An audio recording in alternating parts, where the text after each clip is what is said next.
கர்த்தருடைய பிள்ளைகளே, நாம் இந்த நாடுகளில் ஒரு மனதோடு ஜெபிக்க, தேவனுடைய வார்த்தைகளை தியானிக்க கடந்து வந்திருக்கிறோம்.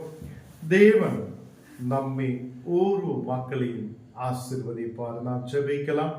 தேவனே, பரிசுத்த பிதாவே, ராத்திரி வேளையில் அப்பா, நாங்கள் உம்முடைய பிரசனத்துக்கு நேராய் கடந்து வருகிறேன்.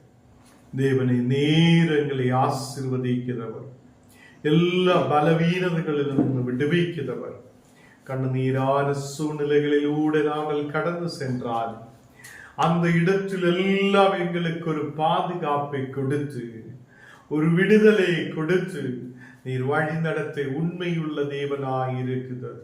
தேவனை, உம்மை நாங்கள் நம்புகிறேன், உம்மை நாங்கள் விசுவசிக்கிறேன், உம்முடைய நாமத்தை ஆராதிக்கிறேன் அப்பா. ஹல்லேலூயா. தேவனே, இந்த ராத்திரி வேளையில் கடந்து வந்திருக்கிற ஒரு குடும்பங்களையும் ஆசீர்வதி. இனி வர வேண்ட மக்களை உம்முடைய கரத்தில் ஒப்புக் கொடுக்கிறேன். இந்த மக்களையும் நீர் ஆசீர்வதித்து பலப்படுத்தி வழி நடத்துவதற்காக ஸ்தோத்திரம். எங்களை முற்றிலும் தாழ்த்துகிறேன், அர்ப்பணிக்கிறேன். அநேக ஆத்துமாக்கள், அநேக மக்கள் இந்நாளுகளில் இந்த மீட்டிங்களுக்கு கடந்து வர, தேவனை, அநேகருக்கு உதவியாய் இருக்கப்பட நீர் கிருபை செய்ததுக்காக ஸ்தோத்திரம். எல்லா தடைகளை மாற்றி, எல்லா தேவைகளை சந்தித்து ஆசீர்வதி. எங்களை முற்றிலும் தாழ்த்துகிறேன், அர்ப்பணிக்கிறேன். இயேசுவின் நாமத்தில் ஜெபங்கள் நல்ல பிதாவே, ஆமென், ஆமென். கர்த்தர் நம்மை ஆசீர்வதித்து வழி நடத்துவார். இன்றைக்கு கடந்து வந்திருக்கிற உங்களை யாவரையும் இயேசு கிறிஸ்துவின் இனிமையுள்ள நாமத்தில் நான் வரவேற்கிறேன். தேவன் நம்மையும் நம்முடைய குடும்பங்களையும் ஆசீர்வதிப்பார். கர்த்தருடைய பிள்ளைகளே, தேவன் கொடுத்த இந்த நாளை, தேவன் நமக்கு கொடுத்திருக்கிற ஆசீர்வாதங்களை நாம் நினைவு கூறுத, துதிக்குத, ஸ்தோத்திரிக்குத பிள்ளைகளாய் காணப்பட வேண்டும் என்று நேற்று தினத்தில் தேவன் நமக்கு ஒரு நல்ல ஒரு வார்த்தைகளை நமக்கு தேவன் கொடுத்திருக்கிறார். அவர் உண்மையான தேவன், அவர் நம்மை ஆசீர்வதிக்கிற தேவன், அவர் நம்மை கைவிடாத தேவன். எபேசியர் 3 அதிகாரம் അതിന്റെ 16 വചനം നാം വാസിக்கலாம். എഫേസ്യർ 3 அதிகாரம் അതിന്റെ 16 வசனம். நீங்கள் அவருடைய ஆவியினாலே உள்ளான மனுஷனில் வல்லமையாய் பலப்படவும். கர்த்தருடைய பிள்ளைகளே, இந்த நாளுகளில் தேவன் எனக்கும் உங்களுக்கும் ஏன் தேவை என்றால், தேவன் எனக்கும் உங்களுக்கும் ஏன் தேவை என்றால், நமக்கு உள்ளான ஒரு மனுஷன் இருக்கிறது. நமக்குள்ளே அந்த ஆவியினாலே உள்ளான மனுஷனில் வல்லமையால் அந்த உள்ளான மனுஷன் பலப்பட வேண்டும். அல்லேலூயா. நமக்கு தெரியும், நமக்குள்ளே ஒரு உள்ளான மனுஷன் இருக்குது. எத்தனை பேருக்கு நம்பிக்கை வருகிறார் என்று எனக்கு தெரியாது. நாம் இதை பார்க்குத, இந்த சரீரம் மண்ணான சரீரமாய் இருக்குது. நமக்கு உள்ள வேதம் சொல்லுகிறது உள்ளான மனுஷன் இருக்குது.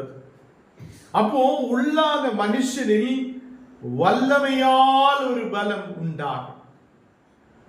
உள்ளான மனுஷன் எப்படி பலப்பட முடியும்? கர்த்தருடைய வல்லமையால் உள்ளான மனுஷன் பலப்பட முடியும். அல்லேலூயா.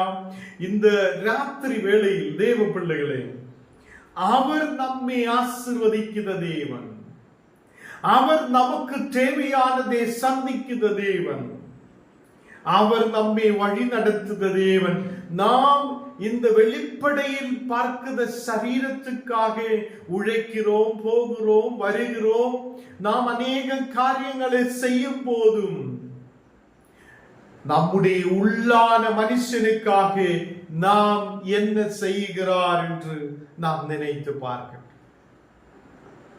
வசனத்தில் சொல்லுகிறார், உள்ளான மனுஷன் ஆவியினாலே அந்த உள்ளான மனுஷனில் ஒரு வல்லமை உண்டாகணும்.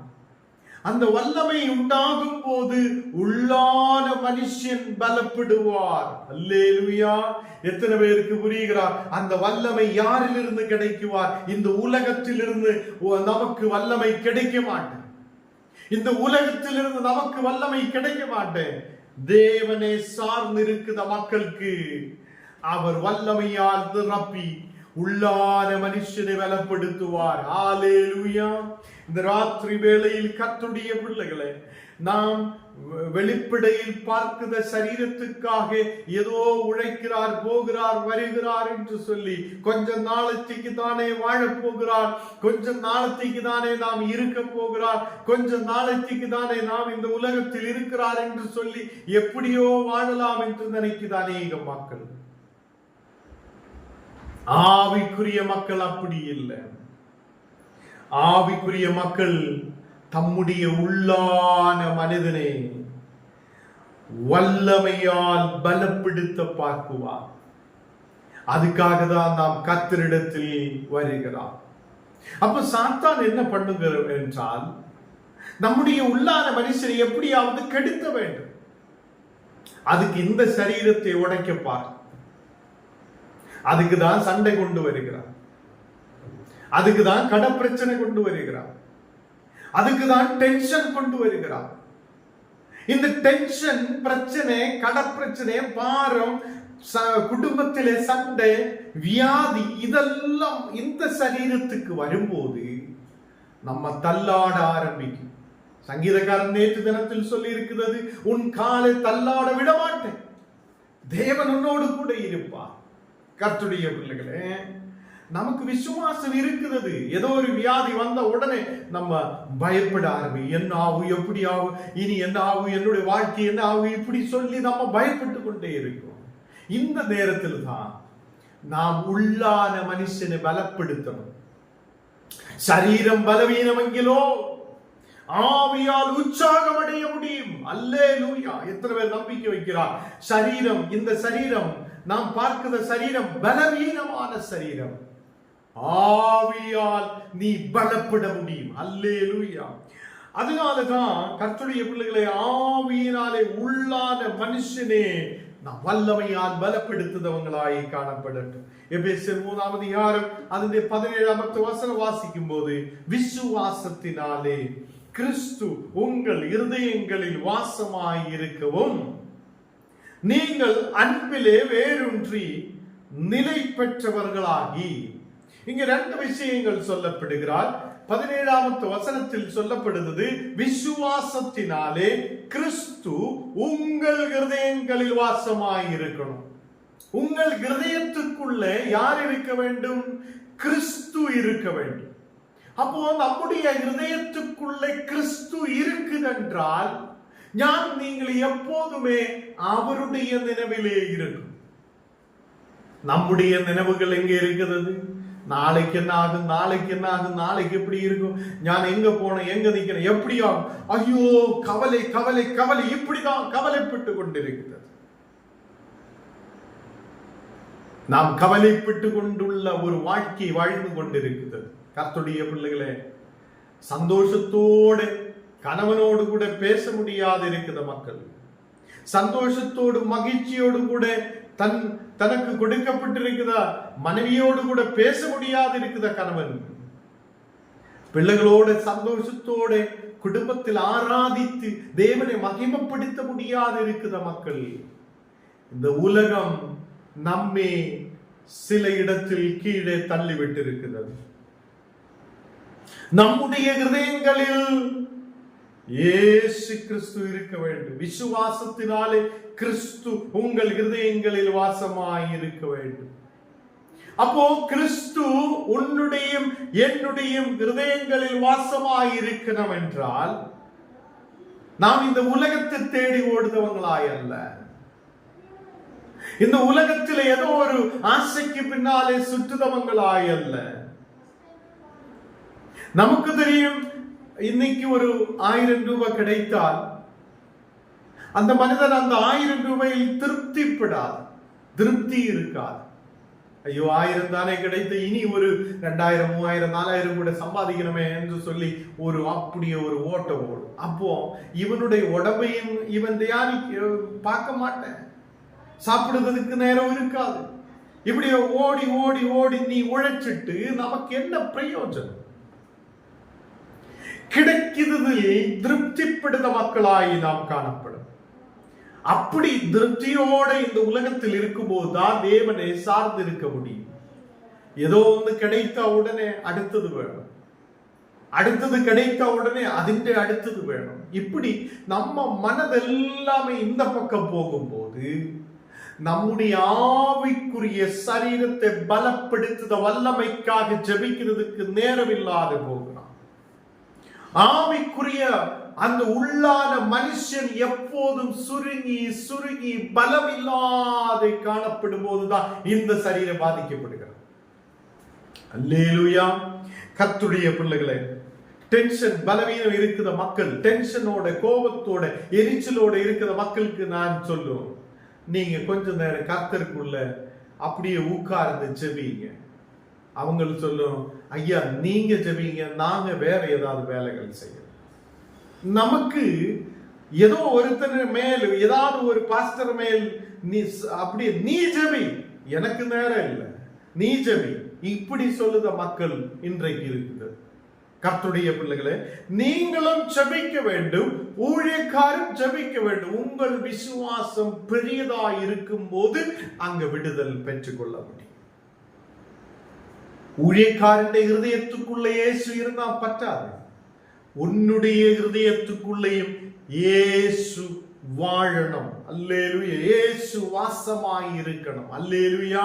இந்த ராத்திரி வேளையில் கர்த்தருடைய பிள்ளைகளே, இயேசு உங்கள் இருதயத்துக்குள்ள இருக்கணும் என்று சொல்லியா, அப்போ எல்லா நாளும் நம்முடைய நினைவுகள் எப்போதும் கர்த்தரை சார்ந்து இருக்க வேண்டும். அல்லேலூயா. இந்த நாளுகளில் கர்த்தருடைய பிள்ளைகளே, நீங்கள் அன்பிலே வேரூன்றி நிலை பெற்றவர்களாய் இருக்க வேண்டும். அப்போ இயேசு நம்முடைய இதயங்களுக்குள்ளே வாசம் பண்ண வேண்டும். இரண்டாவது, ஞானம் நீங்களும் அன்பிலே வேரூன்றணும். நம்முடைய வேறு முழுவதும் அன்பினாலே வேரூன்றி நிற்கணும். அல்லேலூயா. இந்த ராத்திரி வேளையில் கர்த்தருடைய பிள்ளைகளே, அன்பினால் முன்னாடி போகுத குடும்பங்களாய் மாற்றப்படும் போது சண்டை இருக்காது, பிரிவினை இருக்காது, பிரச்சனை இருக்காது, எந்த டென்ஷன் இருக்காது. அன்பு இருந்து பாருங்க, அன்பு வைங்க. பணத்தை சார்ந்திருந்தா பிரச்சனை வரும்.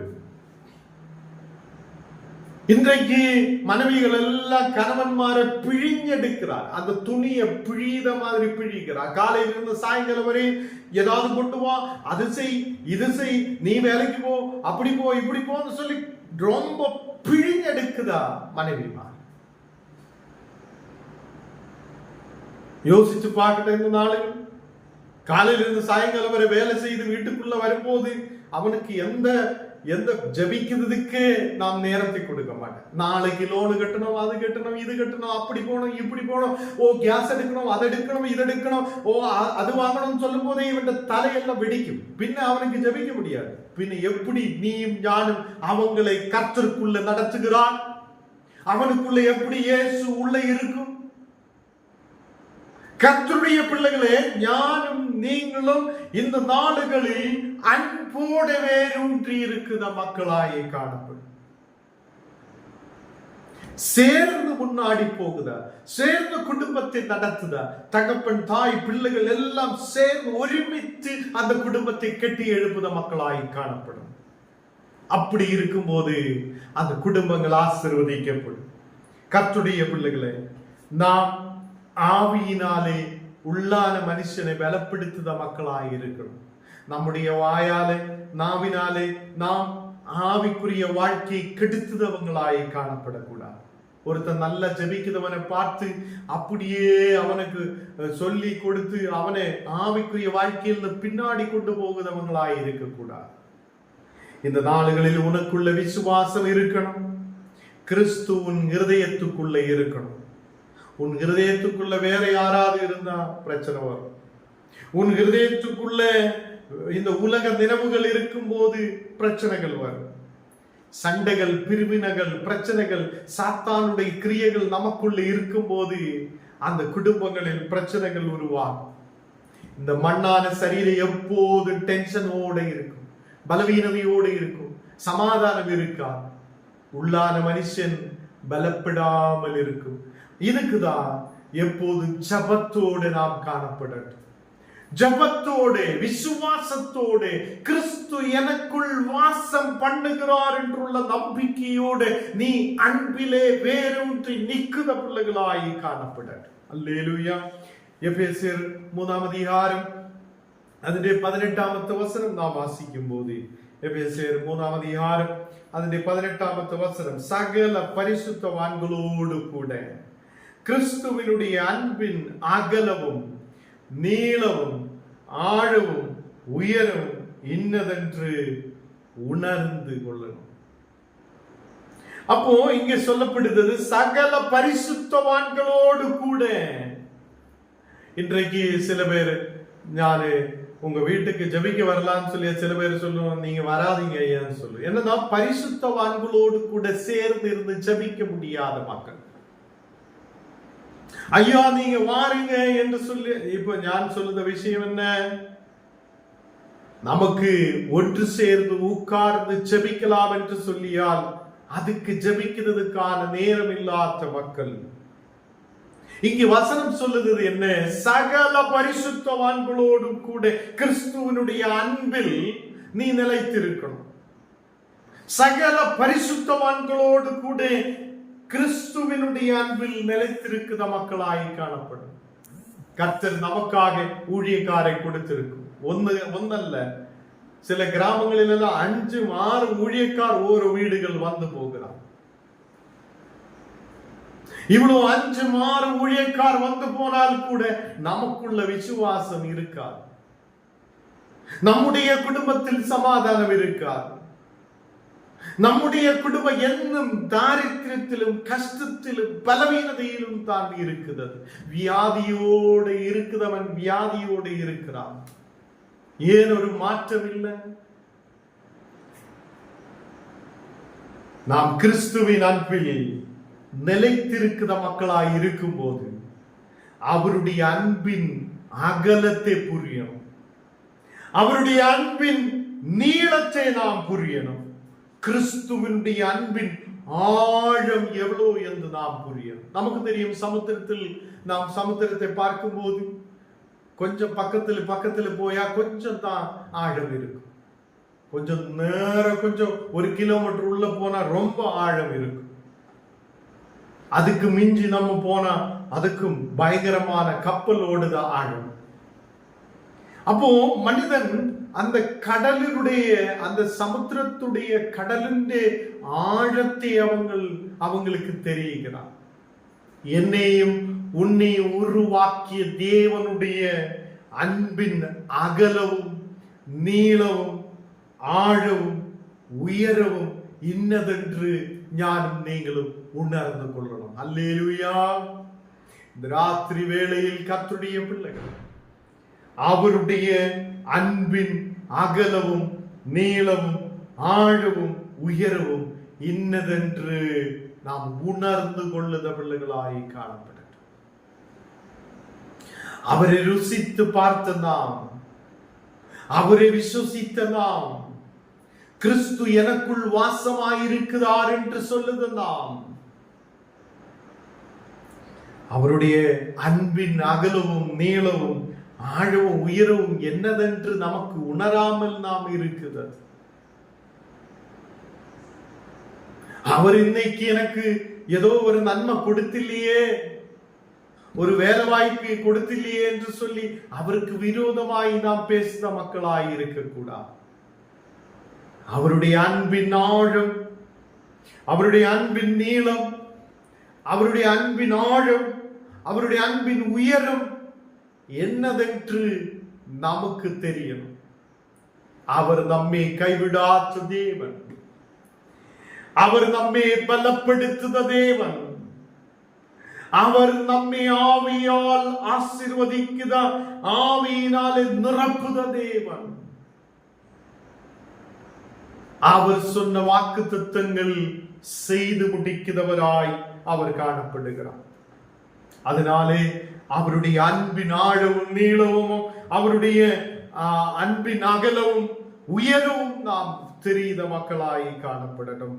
எபேசியர் 3 அதிகாரம் അതിന്റെ 19 வசனத்தில் சொல்லுகிறார், அறிவுக்கு எட்டாத அந்த அன்பை அறிந்து கொள்ள வல்லவர்களாகவும், அறிவுக்கு எட்டாத இயேசுவினுடைய அன்பு, என்னுடைய அறிவுக்கு புரியாத, என்னுடைய அறிவுக்கு எட்டாதமான ஒரு அன்பு, அதுதான் இயேசுவின் அன்பு.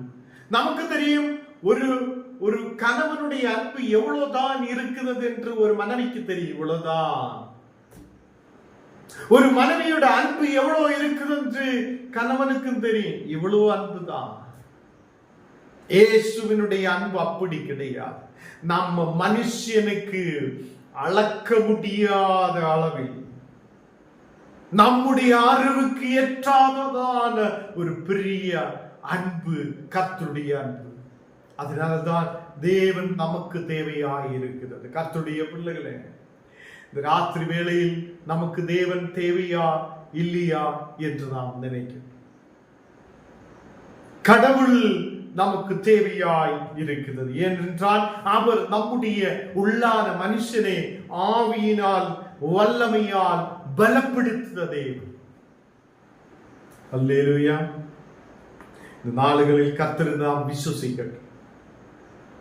அவர் நமக்குள்ளே இருதயத்தில் வாசம் பண்ணட்டும். அவருடைய அன்பில் நாம் நிலைத்திருக்கிற மக்களாய், அன்பிலே வேரூன்றி நிலைத்திருக்கிற மக்களாய் நாம் காணப்படட்டும். பரிசுத்தவான்களோடு கூட ஐக்கியப்பட்டு கிறிஸ்துவனுடைய அன்பின் ஆழவும் அகலவும் நீளவும் உயரவும் என்னதென்று புரிந்த மக்களாய் நாம் காணப்படட்டும். அவருடைய அன்பு நம்முடைய அறிவுக்கு எட்டாததாய் இருக்கிறது. தேவனுடைய சகல பரிபூர்ணத்தாலும் நிறையப்பட்டதாய் இருக்கிறது. கர்த்தருடைய பிள்ளைகளை, இந்த ராத்திரி வேளை ஆவிக்குரிய சரீரத்தை பலப்படுத்த, அதுக்குதான் நாம் ஜெபிக்கிறது, வசனம் கேட்கிறது, தேவனுடைய பக்கத்தில் இருக்கிறது.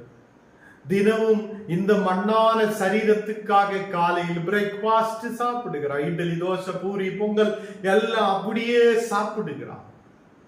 சட்னி, சாம்பார், அது இது எல்லாமே நம்ம சாப்பிடுகிறோம். டீ, சாயா, அது இது, நமக்கு பால் எல்லாமே நம்ம குடிக்கிறோம். இந்த மண்ணான சரீரத்துக்காக. அதே மாதிரி மத்தியானத்தில் நல்ல மீல்ஸ், நல்ல சாப்பாடு எல்லாமே நம்ம சாப்பிடுகிறோம். சாயங்காலம் டீ குடிக்கிறார், ஸ்நாக்ஸ் குடிக்கிறார், சாப்பிடுகிறார், அது எல்லாம் சாப்பிட்டு முடித்து நைட்டு திரும்பியும் நம்ம சாப்பிட்டு இந்த சரீரத்தை பலப்படுத்துகிறார். கர்த்தருடைய பிள்ளைகளே, உன்னுடைய ஆவிக்குரிய சரீரத்துக்காக நீ என்ன செய்கிறாய்? உன்னுடைய உள்ளான மனுஷனுக்காக நீ என்ன செய்கிறாய்? அதுக்காக நீ தேவனுக்கு பக்கத்தில் கடந்து வரணும். அவருக்கு முன்னாக நாம் உட்காரணும். தேவன் நம்மை ஆவியினால் நிரப்புதவர். அவர் ஆவியினாலே உள்ளான மனுஷனில் வல்லமையால் பலப்படுத்துத தேவனாயிருக்கிறது. உள்ளான மனுஷன் வல்லமையால் பலப்படும் போது உன்னுடைய வெளியில் இருக்கிற எல்லா வியாதிகளும் அழிக்கப்படும். இதுதான் சீக்ரெட். அல்லேலூயா. இத்தனை பேர் நம்பிக்கை வைக்கிறார். வியாதியோட இருந்து என்ன கேட்கிற கர்த்தருடைய பிள்ளைகளே, நீங்க கொஞ்ச நேரம் ஜபிச்சு ஜபிச்சு ஜபிச்சு உன்னோட உள்ளான மனுஷனை பலப்படுத்தி கர்த்தருடைய வல்லமையால் நிரப்பி பாருங்க.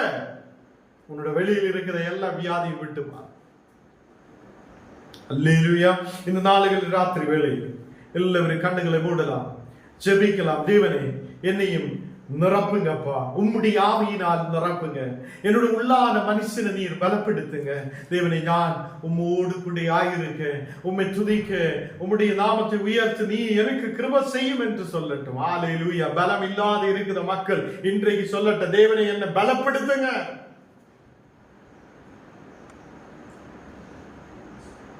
உள்ளான மனுஷனை பலப்படுத்துங்கப்பா என்று சொல்லட்டும். தேவனை, பரிசுத்த பிதாவே, இந்த ராத்திரி வேளையில பாவமுடைய தெய்வீக பிரசனத்தால் நீரங்கள் நிரப்புதவைக்காக ஸ்தோத்திரம்.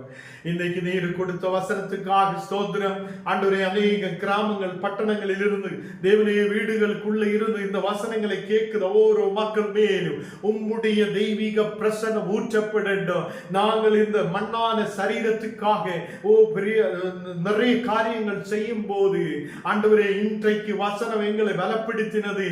ஆவிக்குரிய சரீரம் உண்டு, உள்ளான மனுஷன் உண்டு, அது ஆவியினால் பலப்பட வேண்டும் என்று தேவனே உம்முடைய வார்த்தை நீர் கொடுத்ததுக்காக ஸ்தோத்திரம். இன்றைக்கு இந்த வசனங்கள் கேட்கிற ஓரோ மக்களுடைய ஆவிக்குரிய சரீரங்கள் பலப்படட்டும், எல்லா பலவீனங்கள் மாற்றப்படட்டும். இந்த உலகத்தை பற்றி கவலைப்பட்டு கொண்டிருக்கிற ஓரோ மக்களும் இந்த நேரத்தில் சொல்லப்படட்டும், இயேசுவே நீர் என்னை ஆசீர்வதியும். ஓ, உள்ளான மனுஷனை பலப்படுத்தும். என்னுடைய உள்ளான மனுஷன் ஆவியினால் பலப்படுவதாய் மாற்றப்பட நீர் கிருபை செய்யும் என்று சொல்லட்டும். ஹல்லேலூயா. இந்த ராத்திரி வேளையிலே கர்த்தர் உன்னை தொடுதவராய் இருக்கிறது. நீர் இருக்கிற இடத்திலே கர்த்தருடைய வல்லமை போல் ஊற்றப்படுகிறது.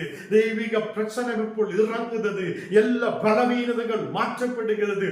ஆண்டவரே, நீர் எங்களை பலப்படுத்துத தேவன். இந்த ராத்திரி வேளையிலே உம்முடைய ஆவியின் பிரசன்னம், உம்முடைய அக்கினியின் வல்லமை இப்போ எங்களை தொடப்படுத்தவைக்காக ஸ்தோத்திரம். எல்லா பலவீனங்கள் இயேசுவின் நாமத்தில் மறையப்படட்டும். எல்லா சோர்வுகள் இயேசுவின் நாமத்தில் எரியப்படட்டும். எல்லா வியாதிகள் இயேசுவின் நாமத்தில் இப்போ குணமடையப்படட்டும். ராத்திரி வேளையில் எங்களை முற்றிலும் தாழ்த்தி ஒப்பு கொடுக்கிறேன். கடப்பிரச்சனையோடு மனக்கவலையோடு இருக்கிற மக்களுக்காக ஜெபிக்கிறேன். எல்லா பலவீனங்களும் நீர் மாற்றிக் கொடு. நீர் ஆசீர்வதித்து பலப்படுத்தும். எங்களை முற்றிலும் தாழ்த்துகிறேன், அர்ப்பணிக்கிறேன். நாளைக்கு ஆண்டவரே இதே மாதிரி நாங்கள் வசனங்கள் கேட்க, ஓ ஆண்டவரே, கடந்து வர நீர் கிருபை செய். எல்லா தடைகள் மாற்றிக்கொடும். அநேக குடும்பங்களில் மக்கள் தடையோடு காணப்படும் போது, வர முடியாத சூழ்நிலையில் இருக்கும் போது, அந்த மக்களுடைய தடைகளை மாற்றி கொடுத்து அந்த மக்கள் இந்த வார்த்தைகளை கேட்க பலப்பட நீர் கிருபை செய்யும். ராத்திரி வேளையிலப்பா, இந்த மண்ணான சரீரத்துக்காக அல்ல, எங்கள் ஆவிக்குரிய சரீரங்கள் பலப்படுவதற்காக, எங்கள் ஆவிக்குரிய சரீரத்துக்கு ஆகாரம் உண்டாகுவதற்காக நாங்கள் இந்த இடத்தில் இருக்கிறோம். ஹல்லேலூயா. இந்த ராத்திரி வேளையில் தேவனே, நீர் எங்களை தொடும் என்று சொல்லட்டும். எல்லாரும் சொல்லட்டும், தேவனே நீர் என்னை தொடும், என்னை பலப்படுத்தும். என்னுடைய குடும்பத்தில் நல்லொரு ஆசீர்வாதம் உண்டாக, ஒரு சமாதானம் உண்டாக, ஒரு வெற்றி உண்டாக, ஒரு விடுதலோடு காணப்பட எங்கள் ஆவிக்குரிய சரீரங்களை நீர் பலப்படுத்தும். ஹல்லேலூயா. இந்த ராத்திரி வேளையில் எல்லா மக்களுக்கு நல்ல ஜபத்தை நீர் கொடு தேவனே. அதே மாதிரி நல்லதில் வசனங்களை படிக்க கிருபை செய்யும். எல்லா தடைகளை நீர் மாற்றிக்கொடு. எங்களை முற்றிலும் தாழ்த்தி ஒப்பு கொடுக்கிறேன். இயேசுவின் நாமத்தில் ஜெபங்கள் நல்ல பிதாவே, ஆமென்.